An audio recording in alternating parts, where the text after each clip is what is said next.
On the show today, how to eliminate the negative effects of past relationships. Our symbol today is samurai, and as always, we interpret the dreams you sent in during the week.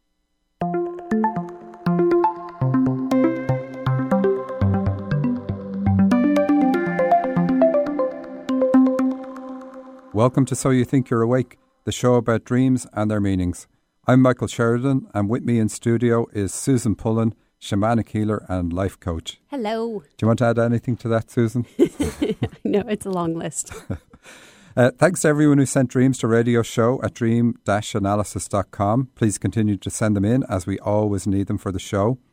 A few weeks ago, I asked people to resend dreams they'd sent before. We got a great response to that and still have a response and have more of those on this show today.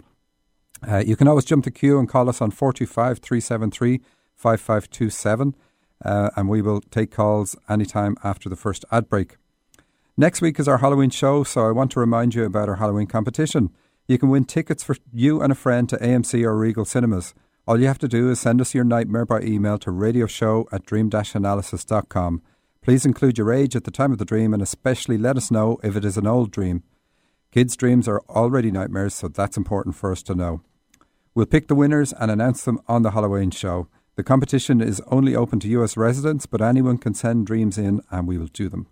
So, Susan, you picked our subject matter this week, how to eliminate the negative effects of past relationships. I mean, that's a life career rather than a show. Yeah, there's a lot to talk about there. So, but it's a theme that often comes up in dreams. How other people are influencing us, and people from the past. We're going to talk about people from the past today, and next week I think we'll talk about how your current relationship shows up in dreams. But is there any reason you picked this show for a week when Heidi isn't here? Was it too close to the bone for her to talk about past relationships? Actually, I just really wanted her on next week's on the current relationships. Okay. So I have a sample. I have a dream for us to get us in the mood to talk about past relationships. So it's called Fixing the Modem. I go to a control panel and find the place to reset the modem settings. Apparently, our modem hasn't been working because the settings aren't right. There's a little switch with an orange light that I need to turn off. Then I go into the code and delete the wrong modem. This will fix it. The problem was that it was set for an external modem and we have an internal modem. Then I realized that the IT security guys have a little camera on the monitor and they can see me working on it. I don't want them to see me, so I act like I wasn't doing anything and I go back to the other side of the room. Where there's a screen projected. I gather up my things and carry them out with me, holding them up so they mostly obscure my face as I leave. To get upstairs from here, I need to go back through a crack in the floor. I'm carrying with me a feather bed and an old syringe needle, and a dead spider carcass is also sitting on the bed. I pass all of these things up through the crack in the floor to someone up above. I think to myself that I really should get rid of the dead spider and that old syringe needle from my ex-husband, but I'm not sure how to dispose of it safely so it doesn't hurt anyone else. Okay, so the ex-husband only shows up at the very end of the dream, so that was, you had to wait till then to realise why it's part of this. So do you want to make any comments on this? I mean, we know a few things about the dreamer. We know her ex-husband was into drugs. I don't know if it was heroin or anything that required a syringe, but that wouldn't matter. It's the analogy is fine. But we have then the dead spider carcass sitting on a feather bed. On a feather bed. So feathers represent a connection with your higher self. And even the dreamer climbing up through this crack in the floor and going to a higher level. She's got this baggage with her that she's saying, okay, I probably could let go of this syringe and the dead spider. So the spider represents irrational fears that she's hanging on to, and they're fears that came from or were expounded by this relationship. So she needs to let that go. And what else have we got? do whatever it takes, basically, to really put those things in the past and not let them affect her anymore today. We have the modem. The modem is about a channeling connection, but it's also about communication. And the dream, because she's fixing the modem, is really positive. So it's all about getting her connection to her higher self, like we already have with the feathers, and we have with the connection here. I suppose the bed as well. Yeah, it's worth pointing out the bed itself can be about spiritual activities, because when we sleep, our soul leaves our body, and of course, everything we do from that point when we leave is a spiritual activity. So quite often in dreams, it's going to represent that. But usually, a bed in that context is in a different location than a bedroom, and here it definitely is in a different location. Is there anything I haven't covered? The security. Not one to be caught by the security personnel or the authorities. So this is the dreamer doesn't want to stand out in any way, or doesn't want to be perceived tampering with or doing anything that is out of the ordinary. So that's going to be one of the issues. So what she's getting into now is going to require her to do something, and she possibly doesn't want to be perceived doing it. Now, have I left anything out? Yeah, so the dreamer has a channeling gift, but she's reluctant to be seen using it. Yes. And there's influence from her, looks like her ex-husband, she says here. Yeah, so it would be more the dynamics and the feelings and energy of the relationship rather than a direct influence of the partner. So what were the strong feelings that the dreamer left that relationship with, because they still affect her today? So when she gets into a situation that would require her to mentally say, or to be thinking, people are looking at me and I've got to hold the spotlight, so to speak. That energy, that space brings up the energy of the previous relationship. So she needs to overcome the fears that she had in that in order to move on and get into this newer space. It's all part of the growth, getting away from that. So, I mean, it's all, quite often people, and we say this all the time, but people think that the negative relationships they're in, or the negative parts of relationships, indicate that they've failed in some way to them. And that isn't the case at all. They're the spiritual growth and the lessons that the person needs to hit head on and deal with and grow through experiencing them. Now, a lot of us don't grow through experience, and that's the failure. To leave one relationship still carrying that dead spider carcass, for instance, that means you're going to go into the next relationship with the same issues, the same fears. And of course, the universe doesn't listen to you saying, here's something I'm afraid of, so don't bring it into my life. It just hears you saying, here's something I have in mind, and I have passion behind it. And now, whether it's negative passion like fear, it doesn't matter. It's the thoughts and the passion behind those thoughts that most shape your reality, rather than So it needs to not rent space in your brain at all for it to not become part of your future. Yeah. So, and we know that all of this is an issue for her in the present day because she's having this dream. Absolutely. And your focus, you said you wanted this because I said we could have 4 shows in a row about relationships, because it's such a deep subject. Your focus is primarily how past relationships hold you back from developing your spiritual abilities. Is that correct? Yes. Okay. So this dream is perfect in that case. But of course, it's going to hold you back in other ways too. And then there's the huge question, which we can't avoid. How do you end up with those issues? How do you end up with that partner? Why did that happen in the first place? They didn't just swing down out of a tree. It's like you've chose that partner years before you ever met them. And for what reason? You want to go on about that? I was waiting to see how you'd ask. So we chose them by having a previous relationship with our parents. So whichever parent we have most issues with, we will attract into our lives a partner who exhibits those same traits. So in a sense, and in reality, we pick a partner who's able to push the same buttons that our parents installed. So whichever parent you have the most issues with, you're going to find a partner with those issues, because that's what you need to do to grow. You need to get to the point where somebody is not able to push those buttons anymore. And a partner, of course, you go through this honeymoon phase when you start off in a relationship and you don't see these traits consciously whatsoever, but subconsciously, you know you need them. spiritually, your guides know you need them, and you're just going to end up together, and you think, finally, perfect fit. And then after a few months, you go, wow, I didn't realize in the beginning that he drank himself to sleep every night. It's something as obvious as that you miss because of the need for this person to be in your life. Yeah.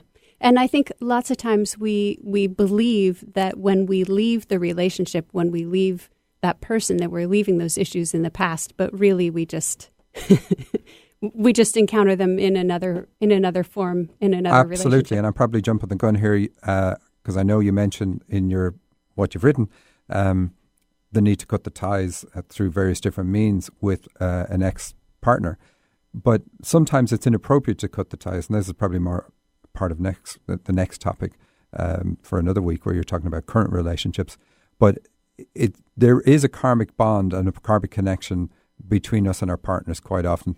And in those cases, it's totally inappropriate to cut the ties with them because we have something that we need to do. We have debts that we still need to pay, either to them or we need to hit a certain point in this relationship, energy-wise or feeling-wise or whatever. Either, and it could be that it brings us down to rock bottom as opposed to it elevates us. But we need to experience something, or our partner needs to experience something. And this is where it's great if you can channel, because you can ask, is it appropriate for me to cut the ties with this person? And if it is, great. I've learned everything I need to. So see ya. I'm on the next bus. Easy said. Yeah. So, but with a past relationship, then would it be safe to say that it's that cutting the ties could be a good option for people? It's still, in that case, wise to check with your guides that it's something that is appropriate for you to do. But yes, it's much more likely. But you've often met people who are in a relationship, they leave that relationship and then they get back with that person, So it's still appropriate to check. And it's very easy. Anybody who will facilitate you with cutting the ties will check for you, is this an appropriate thing for you to do? And you save money if you're told, no, it's not appropriate for you to do. You need to come back at a later time and do it. And sometimes it's never appropriate for you to do it. But at least you can ask. And of course, the real growth is in a relationship where everything seems terrible and you're just feel totally drowning. In that space, you can still grow and you can still get to the point where you're no longer affected by your partner negatively in that relationship. And that sounds like an impossibility, but it's not. Mm-hmm. So you can still grow in that space. So it's whatever is part of your life plan and your life plan being underlined. So you have designed it. You're instrumental in the design. Others have helped you. And spiritually that this is something that you have decided you need to experience for whatever reasons. So yeah, you don't want to say, okay, I'm ripping up the contract with this piece of my life, which is what you would be doing if you cut the ties inappropriately. So, Michael, how else do you want to give us some other signs if a past relationship is still influencing you? How else might that show up in a dream? It's always easy because your partner will be in that relationship.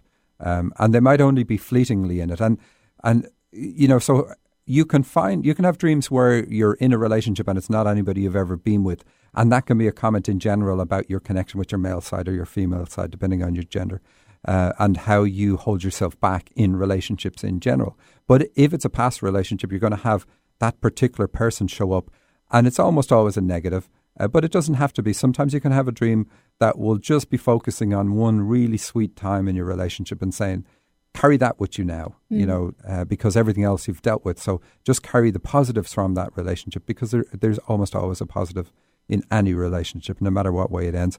But we tend to hang on to how it ends. And then we move into our next relationship saying, I was so badly burned, I'm going to hold myself back and I'm going to wait for the other person to commit. Now, what's wrong with that picture is they've the same idiotic entitlement to do what you're doing, which is to say, I'm going to hold myself back and wait until I see her committing. Now, if both of you are doing that, there's nobody in that relationship whatsoever. So you have to give each one everything. You get out of it what you put into it. And if you're putting in nothing, then you only have yourself to blame. But it's understandable how you can say that, how you can come to that childish conclusion that if I hold myself back, somehow it's better for me. But then you do hit a point in a relationship where you suddenly go, oh, yikes, this is the person. I can't afford to lose this person. And then you're trying to play catch up. And then you have dreams where you dream of your partner dying and things like that. And that's a good sign in a dream. because you now suddenly realize this was an important relationship. But could you imagine if you'd put yourself fully into that relationship from the beginning, then you wouldn't have that sense of, oh my gosh, I could lose this one because I've been negligent. Mm. So, so specifically with, if you find that you're holding yourself back from going in a certain direction in your life, like with the dream that we covered where the person had a channeling gift, if you find that you're holding yourself back because of something that you've carried forward from a past relationship, then what can you do? So well, in her case, yeah. she wasn't holding herself back because she, in her dream, was saying, oh, I could get rid of these things. Uh-huh. Oh, yeah, you know, so that's terrific. That's what you want to see in your dream. So when you start any therapy, or even when you get passionate about doing something, you will see these things in your dream, and that's what you want to see. So if you have left a relationship and you want to take your power back, you feel like you left some of your power with that person, or like you're still holding yourself back because of that relationship, I do have some practical suggestions for you. Okay, hang on until I get a pen. Okay. I'll give you a copy later. Thanks. Okay, so the first thing that you can do is just to go into a meditation, get yourself into a meditative state, and to say out loud or in your mind, I demand to take my power back right this moment and reclaim who I am, which is divine. And take a few minutes to see and hear and feel and know that your power is returning to you, and radiate that power in yourself, that your divine essence. Is this something you would just do once, or would you repeat it? Because to me, it sounds like something if you repeat it, it's all about getting that very positive feeling that your power is coming back, and can be a bit like a mantra that only after a few applications you feel the positive effects. Yeah, I mean, I think that it depends on the person. You would know because you would either feel like you were more yourself and you had more freedom to make the decisions that you wanted to make, or if you still felt hesitant, then you could keep doing it. Yeah. So let's see. In some cases, this meditation might not be enough. And if you're still feeling that influence, maybe it was a really traumatic relationship or a traumatic breakup, sometimes the reason is that the other person, sometimes the person has influence over us because of an energetic connection between us. And even though the relationship might end, unless you remove that energetic connection, that it's still there. So like they might pop into your head when you don't really want to be thinking about them. I suppose that's a very obvious connection would be if you share kids. Yeah. That I think does get more complicated. But so this energetic connection often comes from a desire, either consciously or unconsciously, on their part or on your part, to limit us in some way that helps them feel safe or in control. And so it doesn't just happen with romantic partners. It can happen with a parent and child, or even between friends or coworkers. But the influence of this energetic connection, sometimes we call it a cord. It shows up in different ways depending on where that connection joins into the body. So, for example, if a cord connects at the 5th chakra or 5th energy center in your body, which is in your throat, they might be trying to influence what you say or don't say. If it's connected at your 3rd chakra, which is the center of your will, in the solar plexus, they may be trying to get you to do something their way or according to their will. This is where power struggles happen. Another example would be a cord to the 6th chakra, which is in the forehead, the 3rd eye, our psychic power, our intuition, our perception, if they're trying to get you to see things their way, or if they don't want you to see something. So in order to be able to hear and follow your own guidance and make your own decisions, these energetic connections may need to be removed. And so this is partly what the cutting the ties process can do. We've talked about it mostly in relation to parents, but it can work with past relationships also. There are other ways of removing these energetic cords. You can work with me or someone like me who specializes in removing these energetic connections, you just want to make sure that you use a process that removes the whole thing rather than just cutting it and leaving part of it in the body. Sometimes people talk about cutting cords, and that's a different thing. So, or you can work with Michael. You help people facilitate. I do. I generally have two people on the go at a time because it's a time-consuming process. I know how you do it is very differently. So yeah. But yeah, we'll focus on what you do. But I know people who've done it with you, and it's a very straightforward process. I suppose you initiate it all, and then it starts happening for them. Is that right? Yeah. Well, I work with the guides and angels to help facilitate the process, and so oftentimes we can do it in one session, which I guess is faster than 6 weeks of cutting the ties. Sometimes it takes 2 or 3 sessions. But yeah. Okay. Cool. I'm looking at the time. Can we take a break and then continue on? Yeah. Afterwards, you're listening to So You Think You're Awake.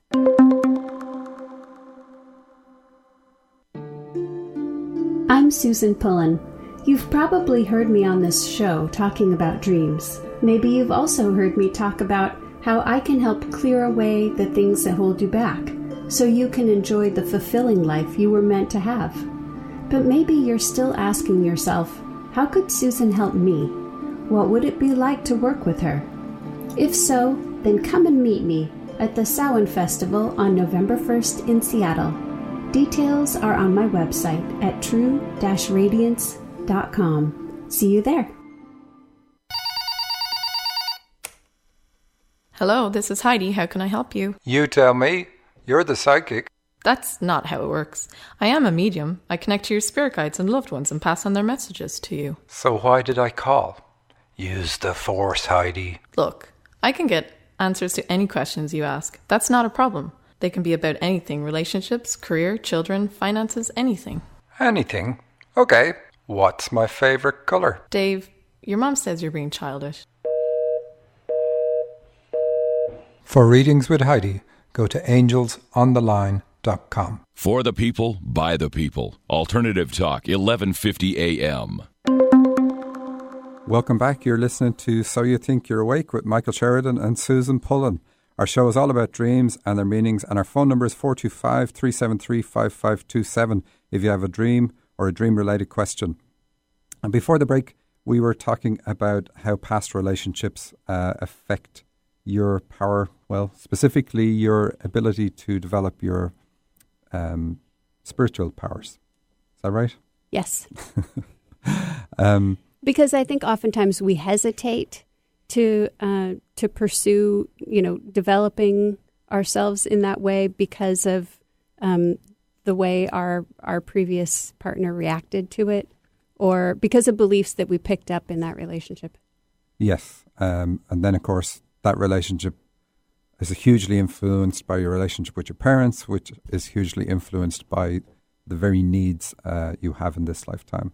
So I think, like we said before, a lot of the time when things aren't going well, you think that's you completely off the purpose of your life, off track. And frequently it isn't. More times than not, it isn't. It's where everything is right and you're actually immersed in the issues that you need to be able to deal with.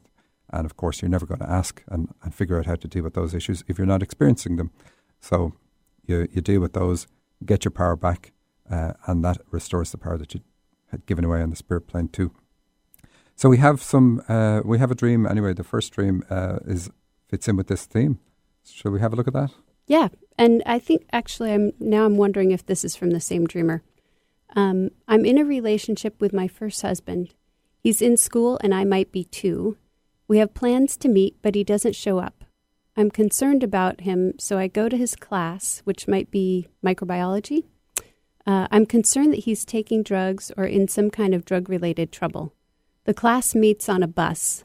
I get on the bus and try to find a seat where I won't stand out too much that I'm there, even though I haven't been in the class all quarter. Class is beginning, but he's not there. I try to slip out. I go to the front, but the class bus has already left. There is a driver in a motorcycle-type vehicle towing the class bus. I try to signal him that I want to get off at the stop, but he doesn't notice. Then I see there's a button to press to signal him.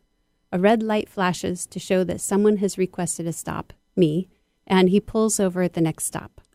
Okay, so this dream is very straightforward. We know it's a relationship because she's with the partner at the time. And it would be stunning if it's the same dreamer because we've pulled these from months apart. But certainly the drug-related issue is there in this dream. And so why... this is interesting. So we have the dreamer needs to get off the bus or get out of this class. And the class in this context indicates a class of people. So here it's we have notes that the dreamer's ex, his friends are also into drugs. So it's getting away from that class. And the red, I'm probably doing it in an order differently than usual, but the red light here flashing, red is about passion and joy, but it also can be about anger. And sometimes it's appropriate to be angry and say, look, you need to stop the bus. I'm getting off right here. This relationship is over. And I'm not having anything more to do with it. But when I channeled on this dream, what I got was the dreamer experienced this because she's going to work with other people to help raise them, help lift them up. And in fact, she's a teacher because we have a teacher in the dream. Do we have a teacher in the dream, or I think I have another dream? But anyway, so she's going to work with other people, but she needed to see how people not doing what they came here to do, who've really fallen off the rails, how they're not just stagnant, but how their actions are hugely detrimental to their spiritual awareness. So this would be a classic case of, I've come down here to work on myself and improve my awareness, but not only have I not done that, I've regressed enormously and I've picked up huge karma in the process. So this for the dreamer is intended to show her how important it is for people to get the help that they need to get. And her problem is that she doesn't want to stand out. In this dream, she says that she was trying to find a seat on the bus where she wouldn't stand out. So we have that precisely said. And she has said that if her husband could be any power animal, he would be a mouse because he's so timid. Or maybe I said that because it was kind of funny. But so again, that shows that relationship trained her in how not standing up for yourself and trying to not be seen is of no value to the growth of her ex, but it's also of no value to the growth of the dreamer too. Is there anything I have skipped? Okay, so the motorcycle towing the class bus. So this is like how, you would never see a motorcycle towing a bus. So it would be how hanging around these people and in this relationship is such a drain on the dreamer that she's towing all this or having to burn a lot of energy because she's still affected by this. So definitely needs to do something to let it go. But the focus, again, remember in the dream, is about not wanting to stand out. So that's what's holding her back, this not wanting to stand out. And the bus?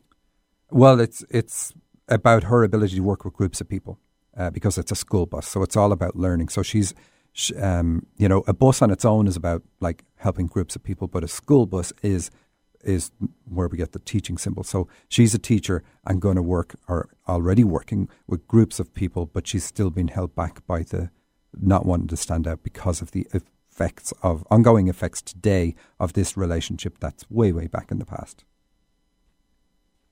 Have we hit it enough? Yes, I think we have. Okay. Yep. Okay, so I'm moving on. Yeah, and our symbol, because we've often forgotten this, our symbol is samurai. And Japan, Japan is quite close to us, so I better watch out now. So let's stick with the positive side of samurai. It represents discipline, and anybody who's watched films like even The Last Samurai, you can see the discipline and the huge focus to a life purpose that these people have, a true samurai. But it can also represent extremism because they have this, if they find themselves dishonorable or not having achieved what they came here to do, then this whole falling on their sword is an extreme action to take, especially for anybody in the West looking at it. So it can also symbolize somebody who's got an extreme way of looking at things. But the discipline is the positive side. There's almost always a positive side and a negative side to everything. So this one, that would be the two sides of that. Okay, so let's have a look at some questions and dreams. Yeah, we had another symbol question from a listener.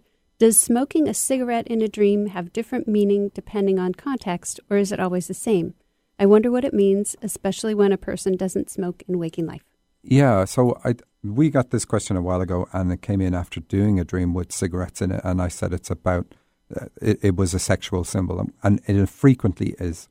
But it's not always. If you were a smoker and you manage to kick the habit, then you can dream of smoking again, and this is frequent enough because it was an issue in your life. But if it's a long time since you smoked, then a smoker can wake up and go, oh my gosh, I'm nearly 20 years off the cigarettes, and I woke up thinking I was back on them and I was going to have to quit all over again. It's a huge relief to them to realize it was just a dream. But in that context, it's about another addiction that you have, whatever that addiction is. Take alcoholism or drinking alcohol as an obvious example. So if you also drink alcohol, you can dream of smoking if that's something that you previously did and you have managed to kick. Now, this dreamer said she never smoked. So in her case, it's going to be the former. It's going to be a sexual symbol. So now we have a dream. Let's see. And we have a little bit of background. And I just want to say it's so helpful for us when you send a little bit of background with the dream, if you feel like it. Okay. So the dreamer's mother was seriously ill in the hospital, and the dreamer was contacted to say that she might not make it. And here's the dream. I'm on the bus with my mother. My mother gets off the bus, and I call her to get back on, that this isn't her stop. She gets back on the bus and explains that the next time the bus goes around, she will get off at this stop. Okay, so what we know from the comments is that the dreamer's mother has Alzheimer's for a very long time. And one of the problems when people are ill like that is they don't look after their own health. So like if you're feeling not well, you will say, hey, I'm not feeling well, and you'll go to the doctor or say to somebody and they'll look after you. People with some conditions like this, they don't notice the signs, and by the time the illness becomes apparent to a caregiver, it's really taken root, and it is often the reason that they die. And in this case, the dream was prophetic. So she was called to say that by the nurses to say that they didn't think she'd make it through the night. The dream says that she will, but she's not going to last long because it's not like she's going to get a different bus. She's just going to stay on this bus just till it does its slight turnaround and gets back to where it is. So it's really, the dream is predicting, look, there's just days here. So the dreamer's mother did get well, and this is quite often the case. The dreamer's mother got well again, and she was able to visit her, and I think she had about 7 more days with her, or less. It could have been less. But this is how dreams predict death, which is inevitable for all of us. But it's one of those things in the West people don't like to talk about, which is kind of strange. Other cultures, it's not a taboo subject whatsoever. But I think the more spiritual you are, the more you get into your life purpose, the less afraid you are of that, because you realize, okay, I know what my life is about. I know it's a continuation, that it's just me leaving the physical body. And I think it's because in the West we really disassociate from that. We think of ourselves purely as a physical person, which is not the case whatsoever, that we have that fear of death. It doesn't exist if you start developing yourself and getting into what life is really about. So we have another dream called Water Bills. I received 4 water bills. They were connected to each other on fanfold paper, and each has the question, why, written on it in a Post-it note in my wife's handwriting and traced over many times. Okay, so another relationship dream. And really, the dreamer is just keeping his head above water, which is what the water bills are about, due to a series of non-stop bills, because the bills are connected to each other in the dream. And the number 4 shows that this is limiting, and the limitation is what is the focus of the dream.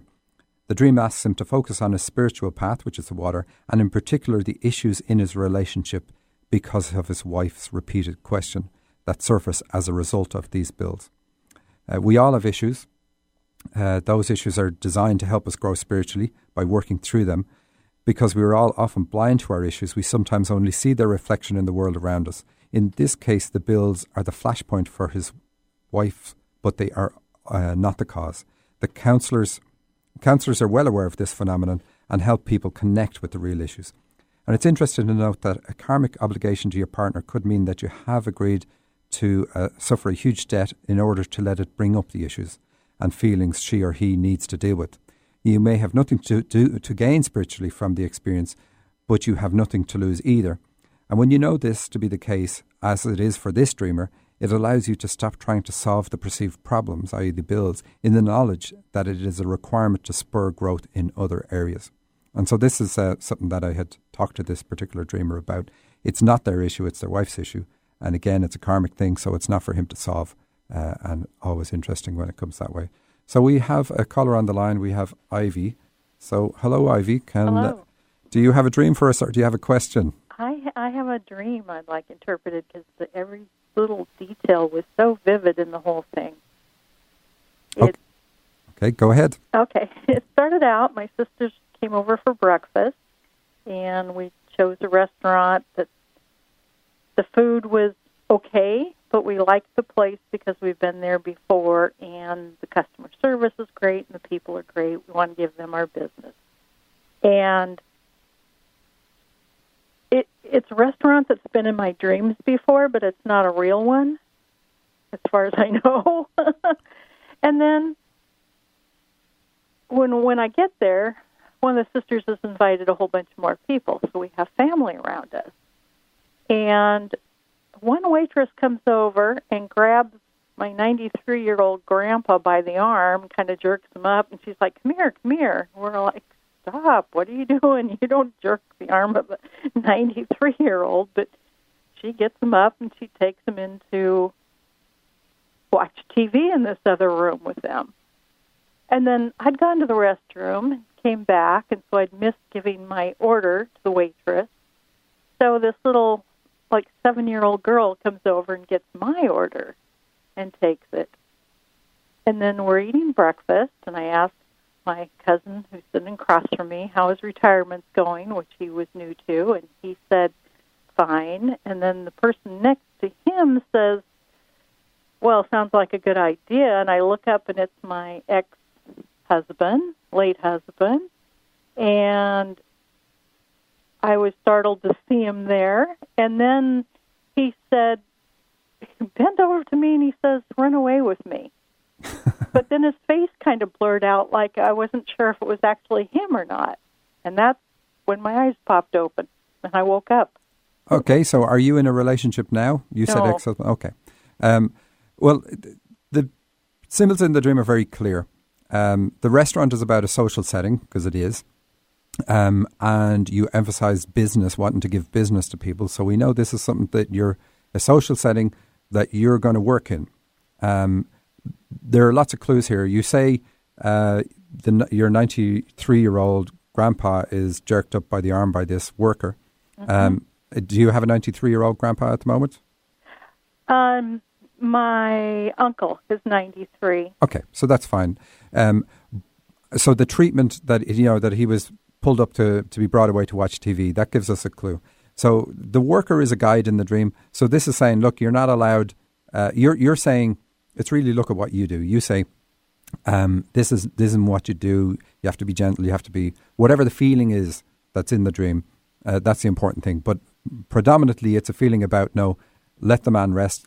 He doesn't have to do anything. I'm putting words in your mouth, so you can agree with me there and say, yeah, that's what you wanted for him, or not. You can interrupt if it's different. Yeah. So he's brought to watch TV. So this dream tells us that you have a clairvoyant ability that your guides want you to use in social settings. So it's something they want you to use to work with other people. And a clairvoyant ability is where you get images. So you can ask questions and you get images, and the images are the answers from your guides that tell you, or angels, or whatever the terminology you want to use. And the next best piece is a 7-year-old girl comes in and takes your order. So 7 is about spiritual path. So it says, look, this is your spiritual path. This is something you need to be doing. And you mentioned somebody else in the dream is retired. So this is not a time for you to say, okay, I've done everything I need to do in my life. Your guides are saying, no, you need to stand up and you need to start doing this. And don't be resting on your laurels or anything else you've done before. This is a new phase. This is something you need to do.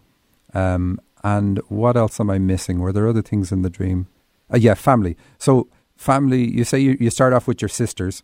Yeah.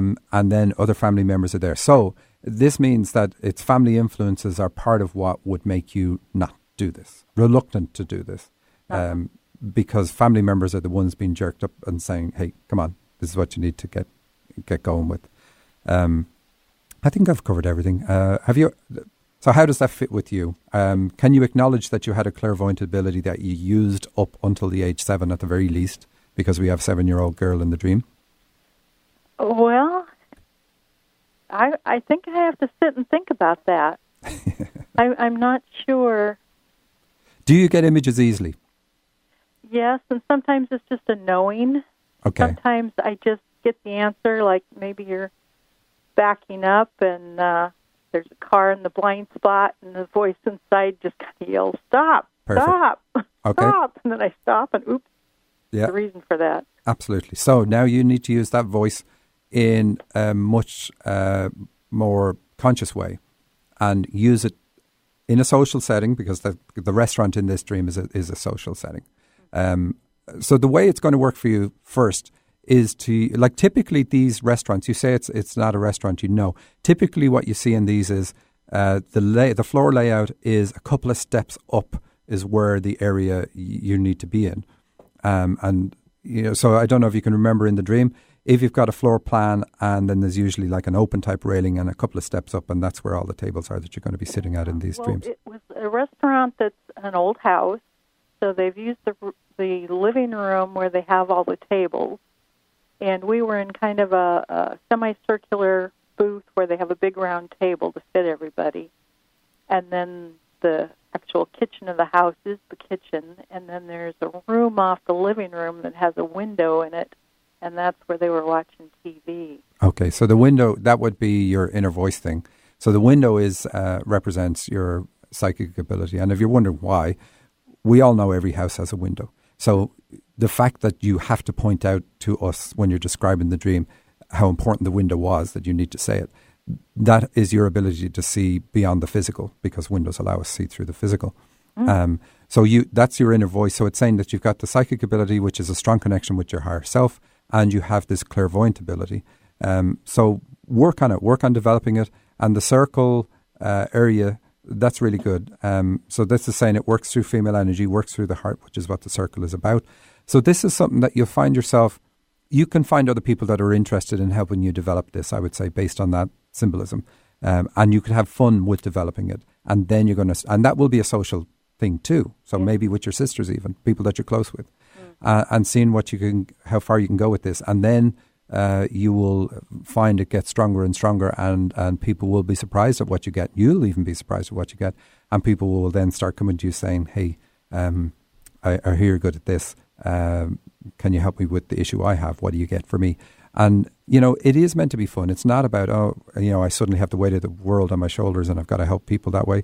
It's something that by the time you're using it, you're very comfortable using it and happy to use it because it's enjoyable. And that's the intention of the social setting, starting out with people that you are close to you being there.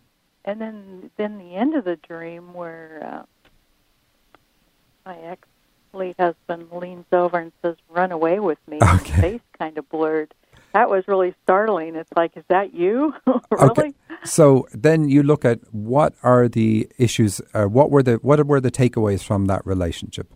Do you think, you think of what was the strongest, the negatives or the positive, and what were they? Did you find that you held yourself back in that relationship? Or did you find that, for instance, your ex-husband, was afraid of nothing and he would take on and do anything new? So you look for what will be the predominant one that comes to you. And so you look for either the positive or the negative. So what comes up? Well, in that relationship,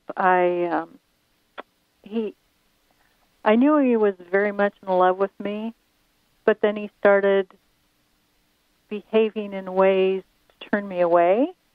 And later on down the line, I found he had cancer and he was getting sick. Oh, okay. And so somebody had said that he was trying to get me to move on because he knew he wasn't going to be there for me.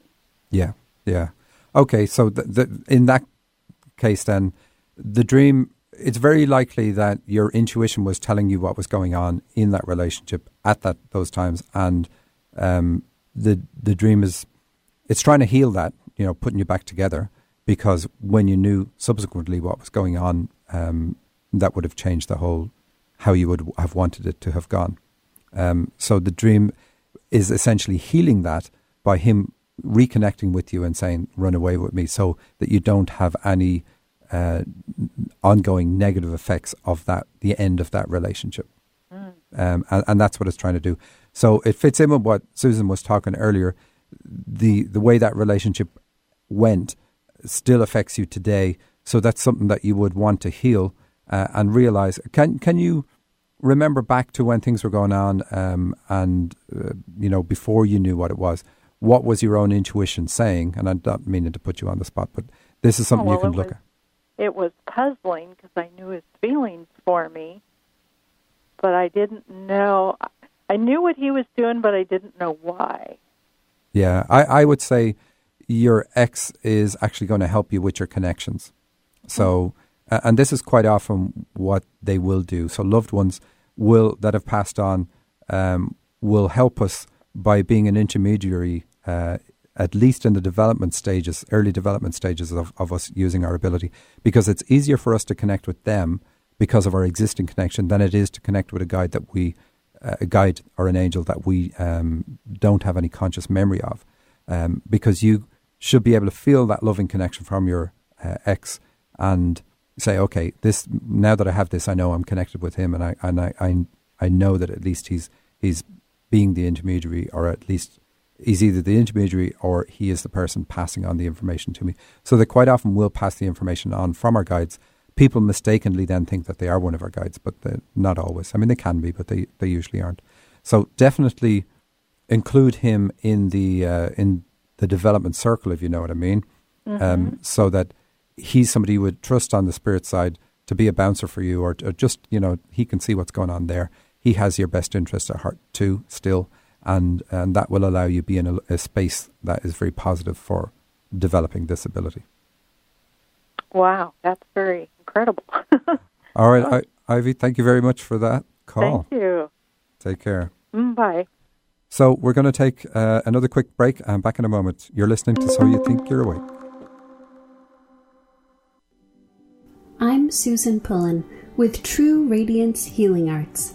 When you remove the old beliefs that keep you living the same patterns over and over in your career, relationships, or health, then your life begins to flow. It's as though you're in a boat, and in place of the waves that used to upset or rock your boat, you now have smooth, open water, with the current carrying you where you want to go. It is my great pleasure to work with your guides and angels to teach you to clear old beliefs and conditioning, including cutting the ties, so you can have greater freedom and ease in your life. Work with me in person or over the phone. Call me today at 206-818-4680 or find me on the web at true-radiance.com. Hello, this is Heidi. How can I help you? You tell me. You're the psychic. That's not how it works. I am a medium. I connect to your spirit guides and loved ones and pass on their messages to you. So why did I call? Use the force, Heidi. Look, I can get answers to any questions you ask. That's not a problem. They can be about anything: relationships, career, children, finances, anything. Anything? Okay. What's my favorite color? Dave, your mom says you're being childish. For readings with Heidi, go to angelsontheline.com. Following the herd is fine until they lead you off a cliff. Think for yourself. Alternative Talk, 1150 AM.